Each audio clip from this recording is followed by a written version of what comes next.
Paano mag-transfer ng pera mula PayPal papuntang GCash? Ang video na ito ay ginawa gamit ang kimavi.com.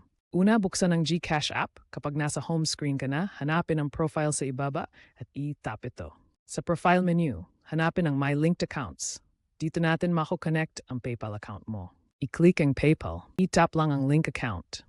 Ngayon, ilagay ang email at password ng iyong PayPal account. Kapag nakapasok ka na, may lalabas na screen para i-confirm ang connection. I-tap ang Agree and Connect para i-authorize. Kapag tapos na, i-tap ang OK para makumpleto ang proseso ng pag-link. Balik tayo sa home screen. I-tap ang Cash In. Dito na tayo magsisimula sa pag-transfer ng pera. Sa mga options, hanapin ang Global Banks and Partners. Tapos i-tap ang PayPal. Ngayon, ilagay kung magkano ang gusto mong i-transfer.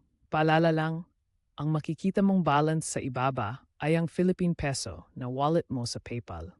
Kung meron kang ibang currency, siguraduhin na convert mo ito sa PayPal bago ka mag-transfer. Isa pang paalala, may 1% fee na idadagdag para sa bawat cash transaction.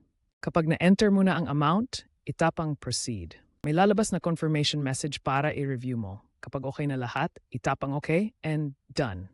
Transfer successful. Check mo ang GCash wallet mo. Instantly reflected na ang pera mo. Ang bilis, di ba? Kung nakatulong ang video na ito, huwag kalimutang mag-like, mag-subscribe at mag-share. Salamat sa panood.